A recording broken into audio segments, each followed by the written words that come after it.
다 같이 묵도하심으로 주일 예배를 드리겠습니다. 예수께서 이르시되 나는 부활이요 생명이니 나를 믿는 자는 죽어도 살겠고 무릇 살아서 나를 믿는 자는 영원히 죽지 아니하리라. 아멘.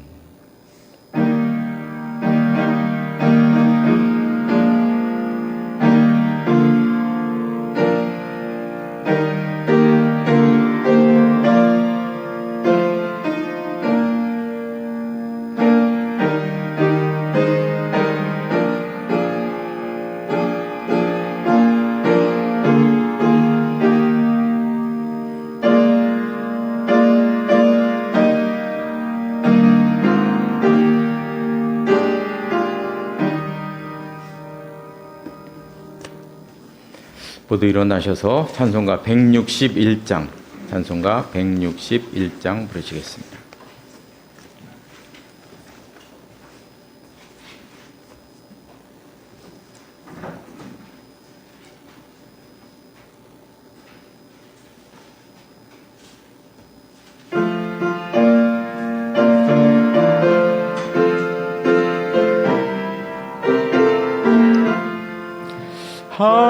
할렐루야 우리 예수 부활 승천하셨네.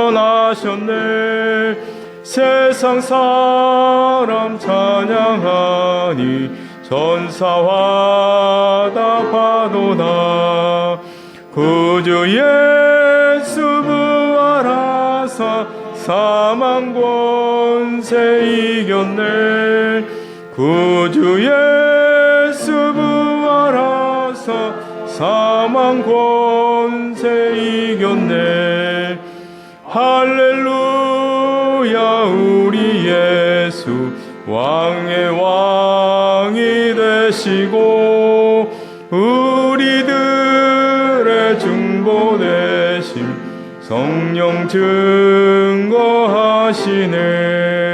구주 예수 부활하사 처음 열매 되셨네. 구주 예수 부활하사 처음 열매 되셨네.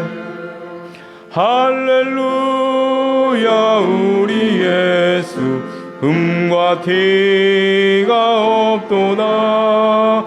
무덤 속에 있는 죄인 주가 일으키시네.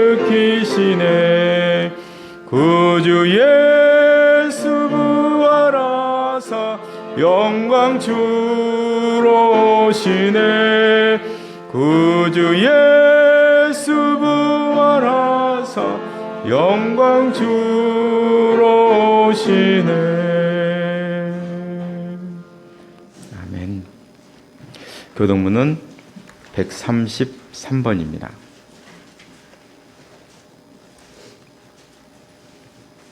교동문 133번 부활절 첫 번째 말씀입니다.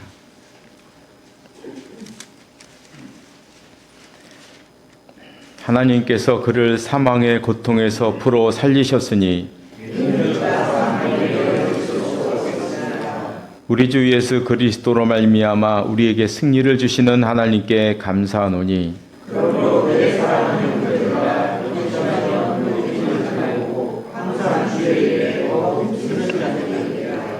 이 말을 할 때 예수께서 친히 그들 가운데 서서 이르시되 너희에게 평강이 있을지어다 하시니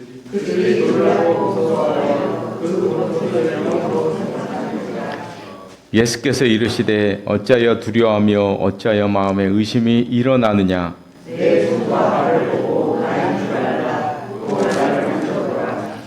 영은 살과 뼈가 없으되 너희 보는 바와 같이 나는 있느니라.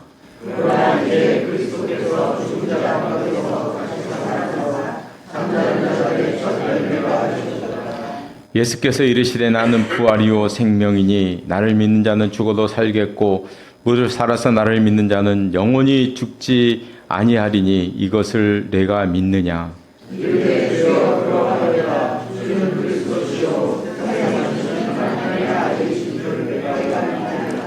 아멘. 다 같이 사도신경으로 우리의 신앙을 고백하겠습니다. 나는 전능하신 아버지 하나님 천지의 창조주를 믿습니다. 나는 그의 유일하신 아들 우리 주 예수 그리스도를 믿습니다. 그는 성령으로 잉태되어 동정녀 마리아에게서 나시고 본디오 빌라도에게 고난을 받아 십자가에 못 박혀 죽으시고 장사된 지 사흘 만에 죽은 자 가운데서 다시 살아나셨으며 하늘에 오르시어 전능하신 아버지 하나님 우편에 앉아 계시다가 거기로부터 살아있는 자와 죽은 자를 심판하러 오십니다. 나는 성령을 믿으며 거룩한 공교회와 성도의 교제와 죄를 용서받는 것과 몸의 부활과 영생을 믿습니다. 아멘. 자리에 앉으시기 바랍니다.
겠네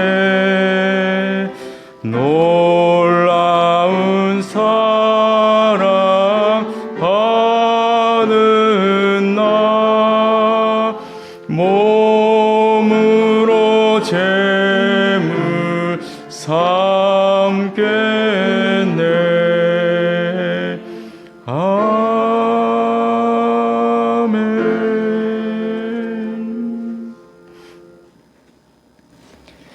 오늘 주시는 하나님의 말씀은 요한복음 21장 말씀입니다. 신약성경 184쪽에 있습니다.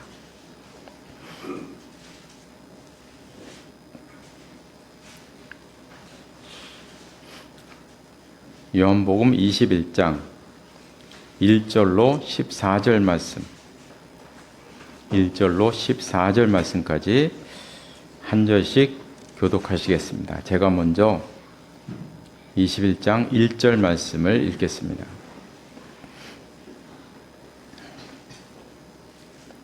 그 후에 예수께서 디베랴 호수에서 또 제자들에게 자기를 나타내셨으니 나타내신 일은 이러하니라.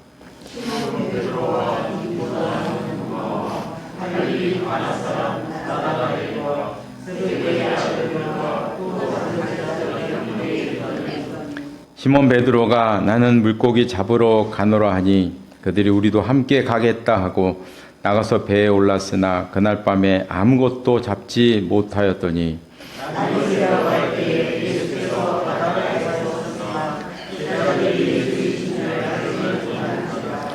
예수께서 이르시되 얘들아 너희에게 고기가 있느냐 대답하되 없나이다.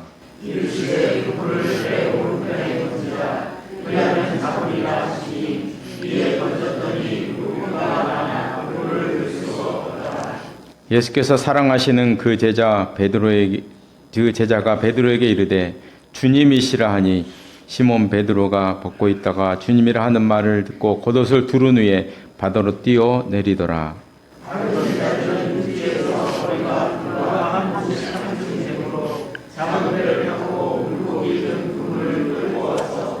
육지에 올라보니 숯불이 있는데 그 위에 생선이 놓였고 떡도 있더라.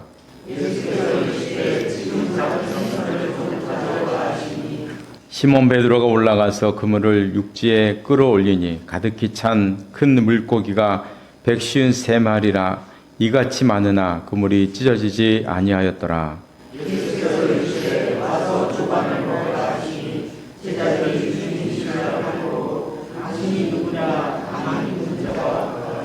예수께서 가셔서 떡을 가져다가 그들에게 주시고 생선도 그와 같이 하시니라. 이것은 예수께서 죽은 자 가운데서 살아나신 후에 세 번째로 제자들에게 나타내신 것이라. 아멘. 이 말씀이 하나님의 은혜가 함께 하시기를 바랍니다. 예, 오늘 본문의 말씀은 예수님께서 부활하신 이후의 일을 기록한 것입니다. 그래서 오늘 보면 1절에 보니까 제자들이 디베라라는 호숫가에 가게 되었는데요. 이 디베라 호수라고 한다면 우리가 너무나 잘 아는 갈릴리 호수를 말합니다. 갈릴리 호수의 또 다른 이름입니다. 이 갈릴리 호수는 제자들의 고향이고, 원래 제자들은 이 갈릴리 호수에서 물고기를 잡던 어부들이었습니다. 그러니까 이제 예전처럼 갈릴리 호숫가에 와서 예전에 하던 어부 일을 떠올리는 일을 한 것입니다. 물고기를 잡으러 간 것입니다. 이렇게 제자들이 갈릴리 호숫가에 온 것은 사실 알고 보면 예수님의 명령 때문이었습니다. 예수님께서 부활하신 다음에 여인을 만나서 제자들에게 먼저 갈릴리로 가 있으라. 그럼 거기서 나를 만날 것이다. 이런 말씀을 하신 적이 있기 때문에 지금 갈릴리 호수에 와 있는 것입니다. 그런데 어부들이었던 이 갈릴리 호수를 손바닥 알듯이 다 알고 있는 제자들이었는데 그날 밤에 한 마리도 잡지를 못하였습니다. 어부였던 제자들이 한 마리도 잡지 못한 이유가 도대체 무엇이었을까? 우리가 여러 가지로 말할 수가 있을 것입니다. 너무나 오래간만에 그물질을 하니까 서툴러서 그렇게 됐을 수도 있다. 여러 가지 이유를 댈 수 있지만 아무래도 가장 큰 이유는 생각이 모두 다 딴 데가 있어서 그런 것이 아닌가. 충분히 예상할 수 있습니다. 지금 제자들의 생각은 다 딴 곳에 가 있는 것입니다. 지금 우리가 이제 예루살렘 성의 상황을 생각해 보면 예루살렘은 예수님의 부활 소식 때문에 뒤숭숭한 상황에 있었거든요. 예수님을 따르던 사람들은 그 소문을 확인하고 싶어 했고, 그리고 또 군사들은 그 소문을 잠재우기 위해서 제자들을 잡으려고 지금 찾아다니고 있었고,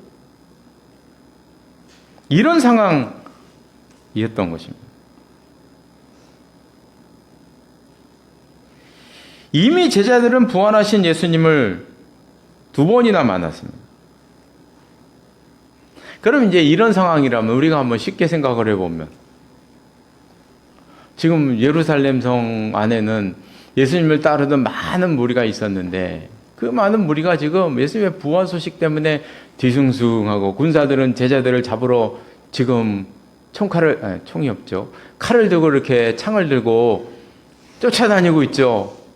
이 어수선하고 이 우왕좌왕하고 있는 이런 상황이었다는 것입니다. 예루살렘이. 그런다면 마땅히 제자들은 숨어서라도 예루살렘에 남아서 사람들에게 부활의 소식을 알려야 되고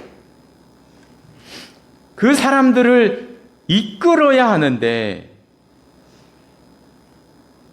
아무리 예수님의 말씀이라 해도 지금 이 멀리 떨어진 갈릴리 호수에 와 있으니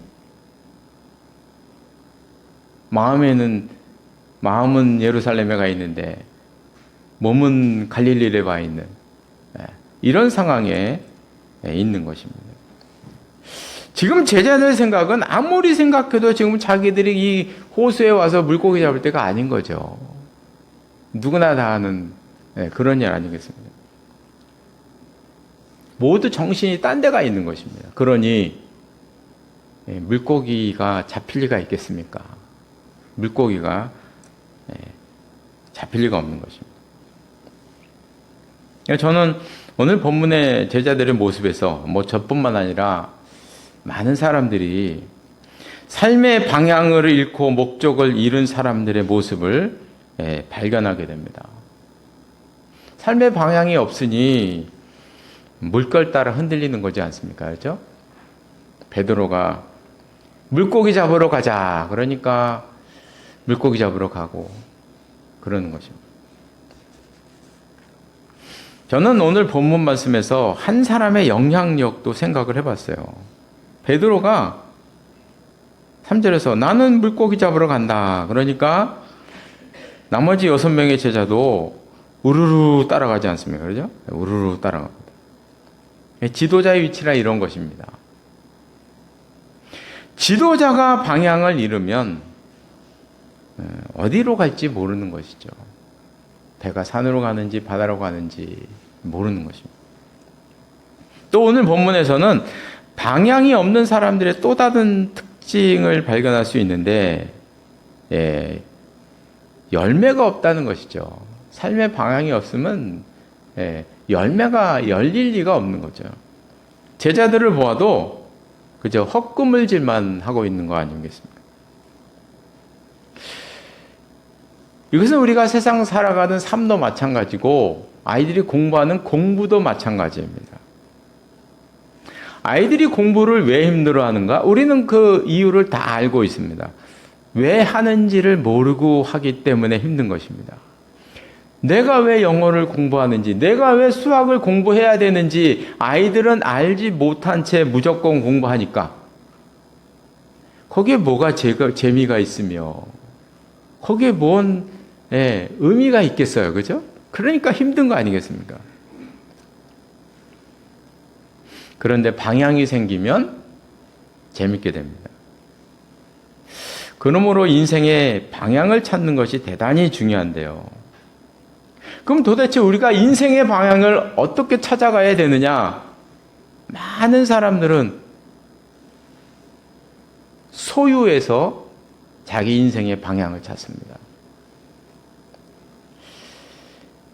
사람들은 자기가 소유하는 것으로 자기화시키는 경향이 있어요. 이거는 믿는 사람이라고 별다를 거 없습니다. 저도 마찬가지고 쉽게 빠져들어갑니다. 그래서 어느 자동차를 타느냐, 어느 가방을 내가 들고 다니느냐, 몇 평짜리 아파트에 살고 있느냐, 강남에서 살면 인생을 잘 살아온 것처럼 포장이 되는 거죠. 아, 인생 잘 살았구나. 포장이 되어버리는 것입니다. 그래서 이런 관점에서 보면, 소유라는 관점에서 인생의 방향을 찾아보면 어떤 맹점이 있냐면 나를 규정하는 것이 내가 아닙니다. 나를 규정하는 것이 내 인생을 규정하는 것이 내가 아니고 가방이 되는 거예요. 자동차가 되는 것입니다. 아파트 평수가 되는 것이고 어디 사느냐, 내가 강남에 사느냐 아니냐, 이것이 나를 결정짓는 요소가 된다는 것입니다. 그러니까 나를 규정하는 것이 내가 아니고 내 바깥에 있는 물건들이 나를 결정하게 된다는 거예요. 내 삶을 결정하게 된다는 거예요. 우리도 모르는 사이에 그렇게 된다는 것입니다. 이렇게 우리 인생의 방향을 소유에서 찾으면 살아있는 동안 비교의식에 시달리게 됩니다. 그래서 아무개는 몇 평 아파트에 산다더라. 그럼 이 비교의식 때문에 힘들어지는 거예요. 힘들어지는 거예요. 아무개는 굿땡, 샷땡 백을 들고 다니더라. 이러면 그 순간부터 속이 쓰려오기 시작하는 거예요. 소유에서 찾으면. 그러면 부자가 되면 없어질까요? 천만의 말씀입니다. 또 부자가 되면요, 부자들끼리 리그가 있어요. 그들끼리 또 비교를 하는 것입니다. 그들끼리 또 비교하게 돼요. 부자가 되면 누구하고 비교할까요? 이재용이하고 비교하겠죠. 이재용이하고 비교하는 것입니다. 끊임없이 그것이 이어지게 돼서 결국에는 내 스스로가 실패한 인생으로 낙인 찍어버리게 되는 거죠. 그래서 우리는 인생의 방향을 잡을 때는 이 소유와 물건으로 찾으면 안 되고요. 항상 내 존재 자체에서 찾아야 합니다. 내 존재 자체에서 찾아가야 돼요. 그래서 항상 우리는 이런 질문을 하면서 살아야 됩니다. 나는 누구인가? 조금 더 구체적으로 말하면 나는 좋은 사람인가? 한번 우리 성도님들이 스스로를 답해 보셔요. 나는 좋은 사람인가? 나는 지금 잘 살고 있는가? 이런 것들은 그냥 답을 안 내려도 됩니다. 그냥 질문만 해도 되는 거예요, 이건요. 질문만 해도 되는 거예요. 나는 좋은 사람입니까? 저는 우리 성도님들이 다 아시는 것처럼 저는 지금 많은 사람들이 얘기하는 종말론을 절대로 믿지 않습니다. 다 아시는잖아요, 그죠? 다 헛된 이론에 바탕을 뒀기 때문에 저는 종말론을 믿지 않아요. 다 잘못된 거라고 생각합니다. 그러나 저는 종말에 관한 영화와 드라마를 좋아합니다. 정말 좋아해요, 제가요. 그래서 넷플릭스를 그것 때문에 사실 봐요. 종말에 대한 넷플릭스에 있는 것들은 웬만한 건 전 다 봤어요. 정말 왜 황당한 거 빼놓고는 다 봐요. 봅니다. 왜냐하면 종말을 살아가는 사람들이 어떻게 참 작가의 상상력이 존경스럽죠. 어떤 위험이 있을 것이며 어떻게 종말을 맞이할 것이며 거기에 대응하는 사람들, 여러 사람들의 모습이 저는 이렇게 궁금해요. 재밌어요. 그래가지고 보게 되는데요. 워킹 데드라는 드라마가 있습니다. 혹시 보신 분 있는지 모르겠어요. 워킹 데드. 이건 이제 좀비물입니다. 세상이 다 이 좀비화가 됐어요. 다 좀비가 돼서 그 가운데서 살아가는 사람들의 이야기인데요. 좀비물이 좋다 그러면요. 워킹 데드 하나만 보면 다 해결됩니다. 모든 게 다 들어가 있어요. 그런데 그 사람들은 매일매일 수십 명이라고 해야 되나요? 사람이 아니니까. 수십 마리라고 해야 되나요? 그러니까 좀비가 된 수십 명의 사람들을 매일매일 상대하면서 죽여야 살아가는 사람들이에요. 수십 명의 좀비를 매일매일 내 손으로 죽여야 돼요. 안 그러면 자기가 좀비가 되니까. 정말 무서운 거는요. 좀비가 아닙니다. 모르는 사람이에요. 진짜 무섭습니다. 모르는 사람. 두려워요. 그 모르는 사람이 나타나서 자기 가족을 죽이려고 하고 자기 것을 뺏으려고 하고 음식을 뺏으려고 하고 이러거든요. 그러니까 피 튀기는 전쟁을 하고 살육이 일어나는 거예요. 정말 모르는 낯선 사람들과 칼 하나 들고 죽을 때까지 싸우는 거예요. 그래서 매일매일이 피범벅이에요, 사람들이. 피범벅으로 살아가요. 피가 뚝뚝뚝 떨어집니다, 손에서. 그러면서 제가 너무나 인상 깊게 본 장면이 있어요. 어떤 장면이냐면 지금 수십 명의 좀비를 죽이고 왔어요. 그리고 남 모르는 사람과 전쟁해서 그들을 내 손으로 칼로 죽이고 왔어요. 그거를 내 자녀들이 다 봤어요. 아들, 딸들이 봤어요. 피가 뚝뚝뚝뚝 떨어지는 손을 붙잡고 아이들에게 물어봅니다. 얘기해요. 그 아이들에게 뭐라고 얘기할 것 같아요? 우리 성도님들 같으면? 뭐라고 얘기할까요? 내가 지금 수십의 좀비를 죽이고 여러 명의 사람을 죽이고 왔단 말이에요, 지금 사람을. 아이들이 다 봤어요, 그거를. 피 튀기는 싸움을 한 거를, 죽이는 거를. 그 아이들에게 뭐라고 내가 얘기를 할까요? 어린애들에게. 이렇게 말합니다.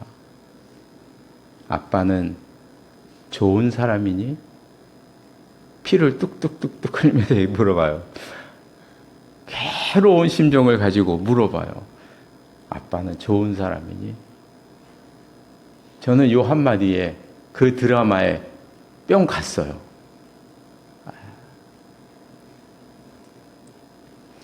오늘 우리는 무한 경쟁의 시대를 살아갑니다. 살아남기 위해서 우리는 투쟁을 하며 살아가잖아요. 그죠?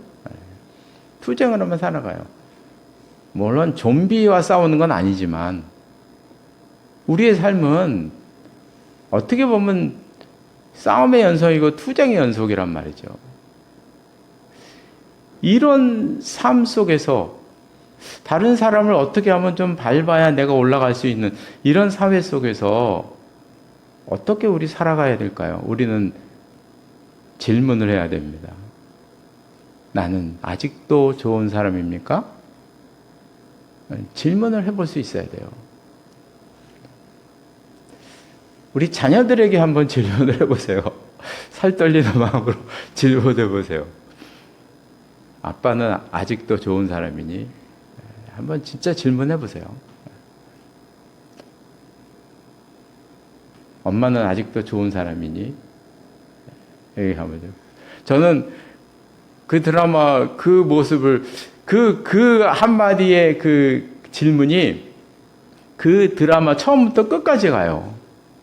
끝까지 질문해요. 엄청난 사태 속에서도 그 사람들은 질문을 해요. 나는 좋은 사람인가? 그러니까 삶의 방향이 올바로 가는 거예요. 그 질문 하나에. 그래서 우리는 소유를 주장하는 이 시대를 살아가면서 올바로 살려면 늘 질문을 해야 돼요. 나는 좋은 사람입니까? 질문을 하면서.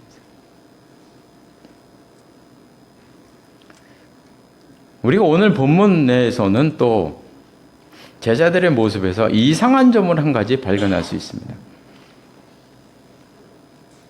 제자들은 분명히 예수님께서 부활하신 것을 알고 있었고요. 1절에 보면은 이렇게 나오잖아요. 또 제자들에게 자기를 나타내셨으니. 조금 전에 말씀드린 것처럼 제자들은 예수님께서 부활하신 것을 여러 번 봤습니다. 처음이 아니에요. 그 앞에 있는 20장 20절에 보면 나오죠. 20장 2절에 보면 이 말씀을 하시고 손과 옆구리를 보이시니 제자들이 주를 보고 기뻐하더라.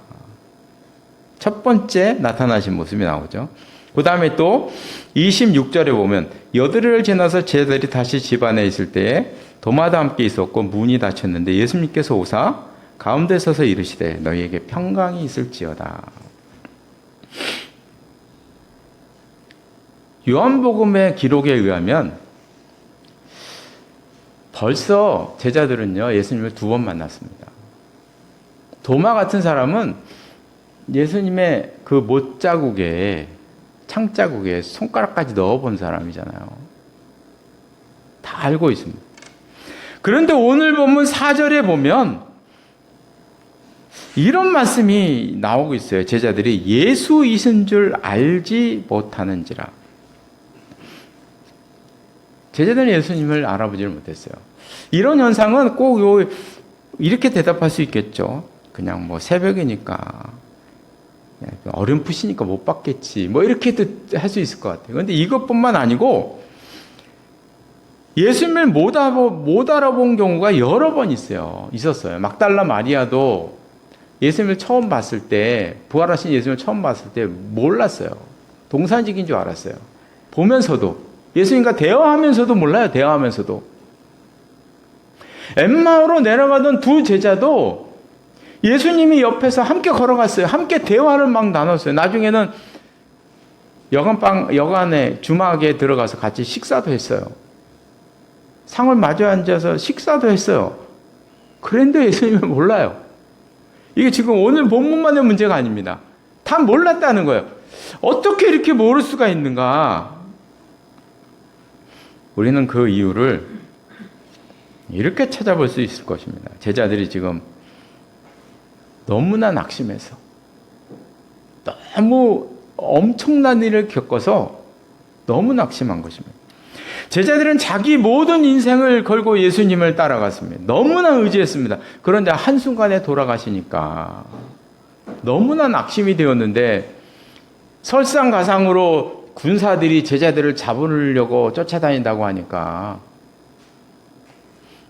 예수님이 부활하신 것을 봤음에도 그 낙심된 마음을 지금 극복하지 못했다.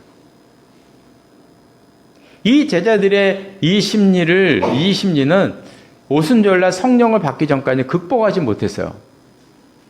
끝까지 극복하지 못했어요. 성령을 받은 다음에야 비로소 이것을 극복해 나가는 것을 우리가 사도행전에서 볼 수가 있습니다.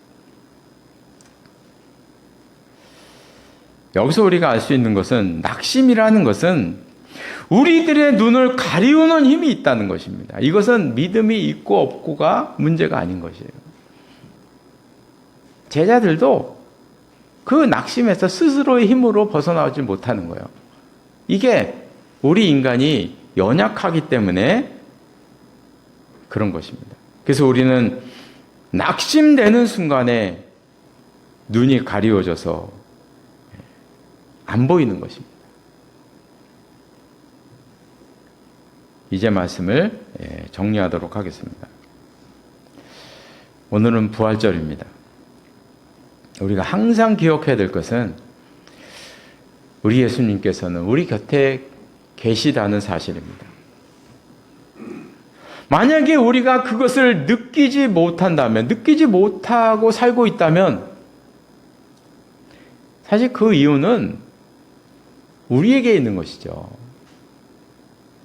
분명히 우리 예수님께서는 세상 끝날까지 너희와 함께 하겠다고 약속을 하셨으니까 예수님은 그 약속을 지키시겠죠. 지키실 것입니다. 항상 우리를 보고 계시고 우리 옆에 계실 것이라는 것입니다. 우리가 그것을 알지 못한다면 그건 우리 눈이 가리워져서 그런 것입니다. 우리에게 문제가 있는 것입니다. 그래서 우리는 항상 그 예수님의 약속, 내가 너희와 함께 세상 끝날까지 함께 하실 것이다 하는 이 약속의 말씀을 늘 기억하셔서 우리 예수님께서 우리와 함께 하신다는 사실을 늘 기억하며 사시는 우리 모두가 되시기를 바랍니다. 기도하시겠습니다. 하나님 아버지, 예수님의 부활절에 제자들의 모습에 우리가 함께 은혜를 나누었습니다. 삶의 방향을 잃어버리고 우왕좌왕했던 제자들, 그런 마음이었기에 물고기도 한 마리도 잡지 못하고 헛구물질만 해댔던 그들의 모습도 우리가 보았습니다. 그들의 모습에서 세상을 살아가는 우리들의 모습을 볼 때가 많이 있음을 고백하지 않을 수가 없습니다. 이 세상 사람들이 소유로 자기 인생을 규정 질 때 우리들도 흔들리면서 할 때도 참으로 많이 있었습니다. 하나님 아버지, 기도하는 저희들에게 함께 해주셔서 예수 그리스도 안에서 참된 인생의 방향을 알게 하시고 예수님 안에서 우리가 정말 잘 살고 있는가, 올바로 살고 있는가, 좋은 사람인가 늘 물으며 우리 인생을 살아가는 우리 모두가 될 수 있도록 인도하여 주시옵소서. 예수님의 이름으로 기도드리옵나이다. 아멘. 모두 일어나셔서 찬송가 167장 부르시겠습니다.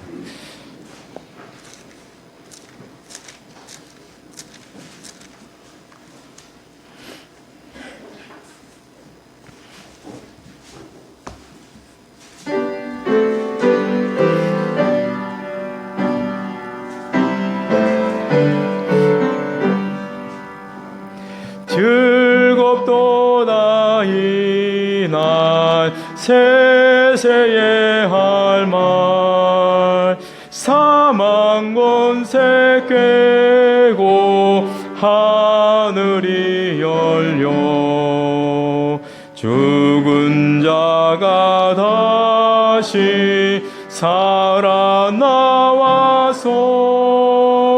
생명의 주 예수 찬송하도다. 즐겁도다 이날 세세의 할 말 사망 권세 깨고 승리하셨네. 부활하신 주님 나타나시니 천지 만물 모두 새 옷 입었네. 꽃은 만발하고 잎이 우거져 승리하신 주를 찬송하도다. 즐겁도다 이날 세세의 할 말 사망 권세 깨고 승리하셨네. 생명의 주 예수 죽음 이기고 무덤 문을 열고 살아나셨네. 주의 말씀대로 이루어져서 사흘 만에 다시 살아나셨네.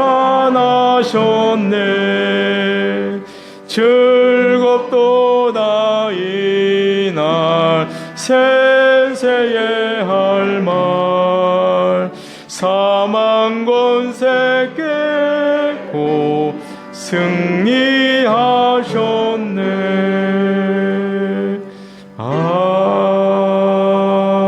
아멘. 기도하시겠습니다.